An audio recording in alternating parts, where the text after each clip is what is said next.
simplemente que tenemos que darnos cuenta de esas estructuras mentales, de esas estructuras de pensamiento y sobre todo que esas estructuras de pensamiento no son gratuitas, no vienen de la nada. Pero esto lo decimos no solo con cuestiones ideológicas referentes al franquismo o a cualquier otra ideología, ¿no? Pues podríamos decir que también la forma de hacer historia de la historiografía soviética no era adecuada. ¿Por qué? Porque establecían un estructuralismo, ¿no? Es decir, el materialismo de la lucha de clases llevado a todas las épocas históricas, cuando eso realmente, tal y como se ha visto, no era así. En la sociedad de la antigua Roma no existían las clases sociales entendidas como en el siglo XIX, por ejemplo. La clase social no existe hasta que Marx y otros socialistas utópicos y socialistas científicos dicen que la clase existe.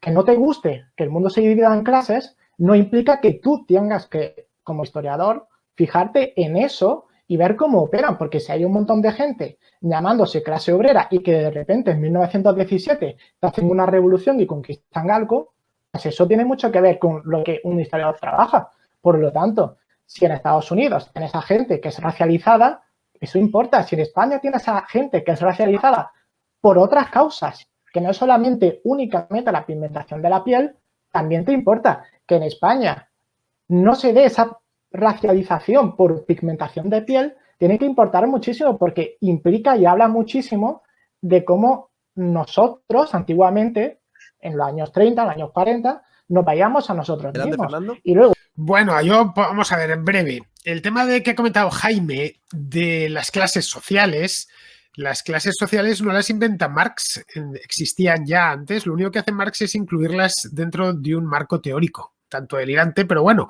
empieza a utilizar la clase como uno de los pivotes de toda su teoría. Pero las clases existían, se conocían y se administraban políticamente desde la antigüedad. Los romanos, como bien sabes, se dividían entre patricios y plebeyos. Los plebeyos llegaron a tener hasta un tribuno propio, el tribuno de la plebe, que hablaba en su nombre. Es decir, si eso no es la clase plebeya todavía hoy, para hablar de la clase... De las clases populares se sigue diciendo lo de plebeyos, ¿no? La reina Leticia, por ejemplo, recuerda cuando se casó con el rey, que era todavía príncipe, se decía que la reina era una reina plebeya porque no tenía sangre azul. Todo esto se mantuvo durante siglos. La aristocracia era una clase social distinta y además inaccesible o difícilmente accesible para la plebe, para el resto de la gente. Las cortes medievales, de hecho, estaban divididas por estamentos, que en cierto modo eran clases sociales. Es más, en el Consejo de Ciento, por ejemplo, en Barcelona, en origen era oligárquico, de la burguesía local, de la ciudad, bien, terminaron metiendo a lo que ellos llamaron un consejero menestral, el sexto consejero del Consejo de Ciento, y menestral significaba que hacían labores manuales, que era pues artesano o algo así. Así que la idea de la clase estaba muy presente. Otra cosa es que luego llega Marx y llega Engels y lo sistematizan y lo utilizan y hacen una teoría propia. Yo solo voy a comentar una cosa muy puntual y que no es tanto por Fernando como por una cuestión general con respecto a lo de la clase. Y voy a ser muy rápida. Por ejemplo, Marceau en la filosofía del capital plantea que la mercancía en Marx solo aparece como aquello que gente en la modernidad, entendiendo modernidad como sociedad civil. Lo único que quiero decir es que clase en Marx solo aparece en tanto que concepto derivativo de mercancía como estudio de la mercancía y su libro El Capital como ontología de la modernidad. Lo digo por si alguien va a venir aquí a decir que, no lo digo por ti, Fernando, que Marx saca su concepto de clases derivativo de escritos previos, es decir, la cuestión etimológica de la palabra clase sí las trae. La cuestión de qué es la clase y cómo se articula no las trae, sino que es un concepto derivativo de su teoría de la mercancía como ontología de la modernidad. Y por si tenéis alguna duda, podéis leer la crítica de la economía política, que ahí es donde lo explica un poco cuando dice algo así como das Elementarischen Dasein des bürgerlichen Reichtums, hablando de la mercancía. Y ya está. Yo sé, te he entendido ahí lo que has dicho. Vale, yo siendo rápido, al hilo lo de Marta, yo voy a darle una profundidad más historiográfica. Es cierto que la palabra clase y la división en clases sociales existe antes de Marx, antes de Engels y antes del marxismo, porque tenemos que hablar de marxismo, ya no de Marx y Engels, del marxismo. Marx lo sistemiza y todo lo que se quiera decir, pero historiográficamente, cuando la clase aparece es con clase, raza, género, la tríada de la modernidad. Y ahí es cuando operan de verdad, porque antes la clase comerciante del gremio de zapateros en la Revolución Francesa no operaba como clase social. Es decir, historiográficamente hemos heredado la clase social marxista. Anteriormente no existe clase social porque no opera en sí. Existe etimológicamente el nombre. El mundo está dividido en diferentes clases. Y con esto hay que hacer también la historia social se fue al pasado y tenés, por ejemplo...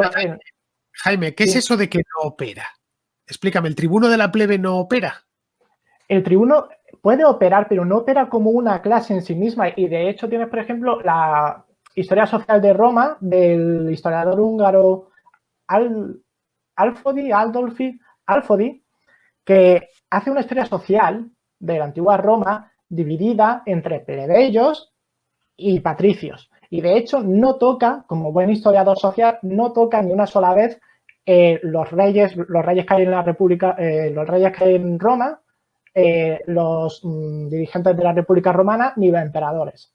Es decir, que como clase social, que es un término marxista, solamente se puede empezar a decir que existe a partir del siglo XIX y opera a partir del siglo XIX como clase social. Como antes, operan como patricios y como plebeyos, pero no como clase social.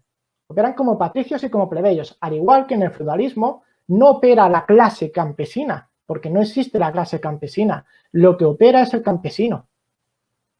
Y ya, porque esto ya es filosofía de la historia y creo que nos podemos meter en un berenjenal bastante grande. David, Sí. Vale.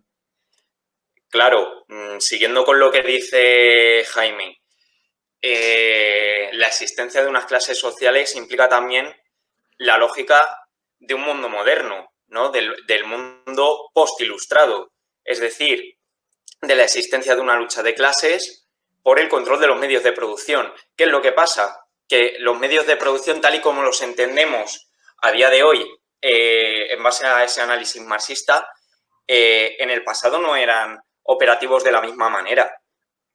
Y como dice Jaime, no podemos definir y extrapolar una clase burguesa a una clase patricia, por ejemplo, en la antigua Roma, porque es que eran cosas totalmente diferentes.